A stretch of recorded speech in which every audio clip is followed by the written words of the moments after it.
आपके भीतर उत्पन्न हुई जो विनम्रता, जो सेवा का भाव है, वो संत को, महापुरुष को, वैष्णवों को आकर्षित करता है, परिचय नहीं आकर्षित करता। नरोत्तम दास ठाकुर के मन में इच्छा हुई मैं कैसे गुरु तक पहुंचूं। तो आपको जानकर आश्चर्य होगा, कभी फुर्सत में उनके चरित्र को पढ़िएगा। दूर रहकर दिन भर, कई समय तक, लंबे समय तक श्री नरोत्तम दास ठाकुर ने धैर्य रखते हुए सबसे पहले अपने गुरुजी की दिनचर्या का अवलोकन किया।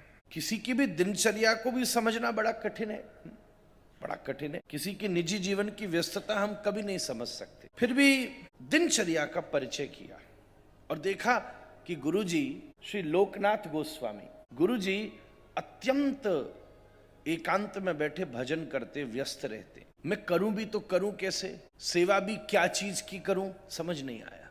तब प्रेरणा मिली, सवेरे सवेरे गुरुदेव शौच क्रिया के लिए जंगल में जाते हैं। अब ऐसे समय में भी उन तक कैसे सीधे पहुंच जाऊं, तो मिश्रा जी क्या योजना बनाई। हमारे नरोत्तम दास ठाकुर के जो सेवायत ठाकुर हैं व्रजमोहन प्रभु, हमारे वृंदावन आश्रम में बिल्कुल सामने ही तटिया स्थान, और हम लोग बिल्कुल अगल बगल में ही स्थान है वहां। तो करें तो क्या करें, समझ नहीं आता था। तब आपने विचार बनाया, देखा कि जहां गुरुजी शौच क्रिया को, राधारमण, जहां गुरुजी शौच क्रिया को जाते हैं वो स्थान सामान्य जैसा ही है, और मेरे गुरुजी जा रहे हैं, मेरा भाव है गुरु भाव। तो अगले दिन से नरोत्तम दास ठाकुर ने गुरुजी की दिनचर्या से पहले वहां पहुंचकर उस स्थान का मार्जन करना शुरू कर दिया। बोले मुझे ये एक ही अवसर मिला जहां मैं कुछ कर सकता हूं। सुबह सुबह गुरुजी निवृत्त होने जावे तो कम से कम वो स्थान मार्जित हो। 2, 4, 5 दिन शुरू में तो भजन करते थे तो ध्यान भी नहीं जाता था लोकनाथ प्रभु को, पर थोड़े दिन बाद देखा कि ये जगह रोज इतनी साफ कैसे हो जाती है। 1-2 दिन तो हुआ कि किसी ने कर दिया होगा, पर नित्य प्रति मेरे पहुंचने से पहले यह स्थान पूर्ण रूप से धुला, सफा। और अब तो ऐसा होने लगा मिश्रा जी कि पता है गुरुजी आने वाले, तो 2-4 पुष्प भी दूरी पर जहां से गुरुजी चलकर आते हैं वहां नीचे रख देते थे कि ऐसा लगे गुरुजी के चरणों में फूल चढ़ा दिए। अब धीरे धीरे बढ़ने लगी चीज, तो श्री लोकनाथ प्रभु विचार करने लगे ये कौन है जो छुप छुप करके ऐसी सेवा कर रहा है।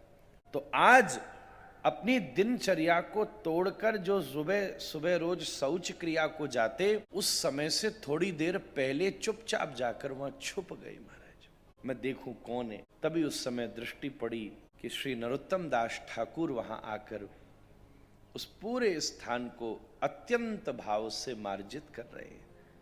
मिश्रा जी जगह साफ करने के लिए पानी नहीं लाते थे, बल्कि आंखों के बह रहे आंसुओं से जगह को धो देते थे। अब जिस स्थान पर शौच क्रिया की गई हो वो तो बड़ा मलिन स्थान होता है, पर नरोत्तम दास ठाकुर बिल्कुल बढ़िया से बढ़िया वस्त्र लाकर उस स्थान का मार्जन करते। सेवा ढूंढना बड़ा कठिन है महाराज, अपन तो 2-4 मिनट में ही हिल जाते हैं। आज श्री लोकनाथ प्रभु भावुक हो गए, एकदम सामने आके खड़े हुए तो देखकर नरोत्तम दास ठाकुर भाग गए। महाराज इन्हें पता कैसे चल गई कि मैं ये कर रहा हूं। हम आप में से कोई होता तो बड़ा खुश होता, हाँ गुरुजी अब अवार्ड दीजिए, मंच पे बुला के पटका डाल के फोटो तो दे दीजिए। भाग गए कि इनको कैसे पता चल गई। क्यों? डर के मारे सोचने लगे कि अब ये जो एक सेवा जैसे तैसे महीनों माथा मार के खोजकर एक चीज मिली, आज वो भी इनकी दृष्टि में आ गई, अब ये भी मुझसे न छिन जाएगी। ऐसी निष्ठा देखकर श्री लोकनाथ प्रभु ने श्री नरोत्तम दास ठाकुर को फिर गुरु दीक्षा प्रदान करी। पूरे जीवन में एक ही शिष्य उनका, वो नरोत्तम दास ठाकुर। हमारी गौड़ीय संप्रदाय चैतन्य महाप्रभु की परंपरा में नरोत्तम दास ठाकुर जैसे पद भजन किसी ने नहीं लिखे हैं, सब बंगला भाषा के। हम लोगों को तो बड़ा आनंद आता है, पर उनमें पूरा रस भाव खूब भरा हुआ है। महाराज आपको पता नहीं समझ आवेगा कि नहीं आएगा, पर मिश्रा जी आप कहो तो हम एक सुनाई देते हैं। महाराज थोड़ा हिंदी अर्थ कर देंगे, थोड़ी बहुत बंगाली हमको आती है। महाराज ये नरोत्तम दास ठाकुर ने पद लिखा, और मैं सरल वाला उठाऊं, आप हिंदी भी उसकी पकड़ लेंगे। राधा कृष्ण प्राण मोरा जुगल किशोर, राधा कृष्ण प्राण